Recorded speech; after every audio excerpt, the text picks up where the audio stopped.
സുഹൃത്തുക്കളെ എല്ലാവർക്കും നമസ്കാരം.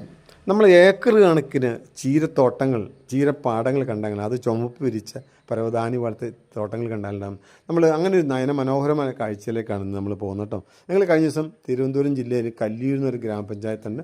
അവിടെ നെടുങ്കൽ എന്നൊരു സ്ഥലമുണ്ട്. അവിടെ പ്രദേശത്ത് ഏക്കർ കണക്കിന് ചീരപ്പാടങ്ങളാണ്.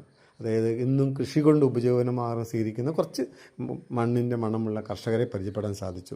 അപ്പോൾ ഒരു കാര്യം നമ്മൾ കേരള സമൂഹം മനസ്സിലാക്കേണ്ടത്, കൃഷി കൊണ്ട് ഉപജീവനമാർഗം സ്വീകരിക്കുന്ന ആളുകളുടെ എണ്ണം ദിനം പ്രതി കുറഞ്ഞവരാണ്. നമ്മൾ അധികാരി വർഗ്ഗങ്ങൾ തീരെ അവോയ്ഡ് ചെയ്യുന്ന, തീരെ മൈൻഡ് ചെയ്യാത്തൊരു വലിയൊരു മേഖലയാണ്.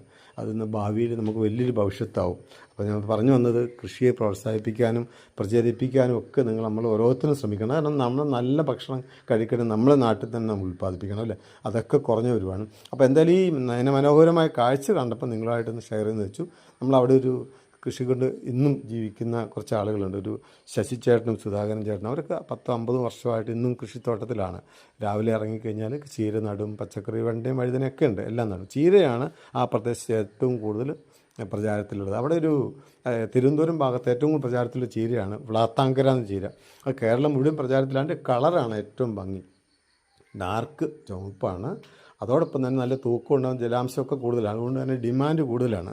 അപ്പോൾ അവിടെ തന്നെ പറിച്ചിട്ട് മാർക്കറ്റിൽ അവിടെ തന്നെ വെച്ച് വിൽക്കുന്നുണ്ട്. പിന്നെ മാർക്കറ്റിൽ ഇടനിലക്കാർ വന്ന് വാങ്ങിക്കൊണ്ട് പോകും, അവർ കൂടുതൽ വിലയ്ക്ക് വിൽക്കും.